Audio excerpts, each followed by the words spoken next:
छत्तीसगढ़ में विधानसभा चुनाव का ऐलान हो चुका है। वहीं प्रथम चरण के चुनाव के लिए 20 सीटों में मतदान होना है और जिसमें कबीरधाम जिले के पंडरिया और कवर्धा विधानसभा क्षेत्र में 7 तारीख को मतदान होना है, जिसको लेकर सभी पार्टी के प्रत्याशी जनता तक पहुंच रहे हैं। वहीं भाजपा के पंडरिया विधानसभा के भाजपा प्रत्याशी भावना बोहरा लगातार ग्रामीणों से मुलाकात कर अपने पक्ष में वोट मांग रही हैं और साथ ही 5 साल की कांग्रेस सरकार की नाकामी गिना रही हैं।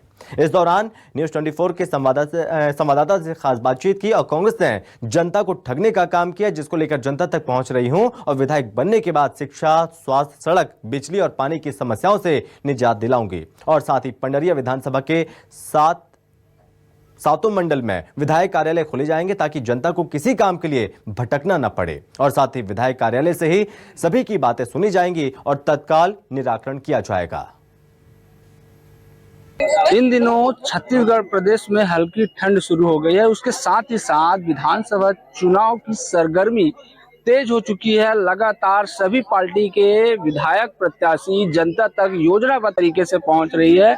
वहीं भारतीय जनता पार्टी के विधायक प्रत्याशी भावना बोहरा भी इस दौर में पीछे नहीं है, लगातार जनता के पास पहुंच रही है और अपने पक्ष में वोट मांगने जनता के बीच पहुंच रही है। हमारे साथ भावना बोहरा जी है, हम उनसे भी जानना चाहेंगे कि आप जो है किन मुद्दों को लेकर जनता तक पहुंच रही है और रही बात यह कि आप लोकतंत्र की एक एग्जाम दे रही हैं।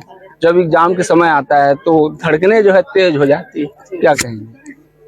देखिए, निश्चित ही जब एग्जाम का समय आता है तो धड़कनें तेज होती हैं, लेकिन हम लोगों ने साल भर पढ़ाई की है। हम वैसे स्टूडेंट नहीं हैं कि सिर्फ चुनाव आने के पहले चुनावी रण में उतरते हैं। हम लगातार पिछले 5 साल से जब विपक्ष में भूमिका हमने महत्वपूर्ण तरीके से निभाई है और लगातार जनता के बीच में जो बातें थी उनकी आवाज हमने उठाई है। इसलिए जनता का जो साथ जो दिख रहा है वो बहुत अच्छा है और बहुत पॉजिटिव रिस्पॉन्स है। आप लोग जैसे जीत कर आप आएंगे तो सर्वप्रथम आपकी क्या रणनीति रहेगी?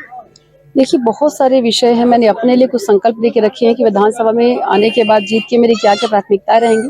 तो सबसे पहले तो जो मूलभूत प्राथमिकताएं जिससे पंडरिया विधानसभा तक के वंचित है, चाहे मैं पिछले 5 साल में जहाँ एक भी सड़क, रोड, नाली, पुल पुलिया का निर्माण नहीं हुआ है, बिजली को लेकर के बहुत सारी समस्याएं, तो मूलभूत आवश्यकताएं जो है मुझे लगता है उसमें पहले काम करने की जरूरत है। उसके साथ ही कुछ विषय मैंने सोचे हैं स्वास्थ्य के क्षेत्र में, जैसे जो मैं बात करूँ या मैं कॉलेज वाले बच्चों के लिए मैं जो बात करूँ उस क्षेत्र में काम करना है। पंडरिया विधानसभा के लिए एक विधानसभा भवन राजधानी में एक बनाने का प्रयास है, जहाँ पे हॉस्टल के साथ साथ अगर कोई मरीज जा रहा है जिनके रुकने की व्यवस्था की मैं बात करूं, या हर मंडल में विधायक कार्यालय खोलने की बात करूं जहां पर जाके वो अपनी समस्याओं का समाधान करवा सकते हैं, या फिर हमारे जो सतनाम समाज है उनके लिए एक मिनी गिरौदपुरी की मैं बात करूं, या फिर जैसे साहू समाज है उनके लिए भव्य कर्मा मंदिर की स्थापना की बात करें, या ऐसे कई सारे महत्वपूर्ण विषय हैं जो आने वाले समय में जिनको करने की इच्छा है मेरी। जीत को लेकर आप कितना आश्वस्त हैं?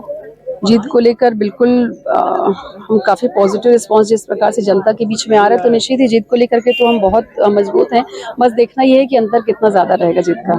तो ये थे पंडरिया विधानसभा के भाजपा प्रत्याशी भावना बोहरा जी, और जीत को लेकर काफी उत्साहित दिख रहे हैं। जनता की जो है समर्थन जो है लगातार इनको मिल रही है। कवर्धा से प्रदीप गुप्ता, न्यूज 24 मध्य प्रदेश, छत्तीसगढ़।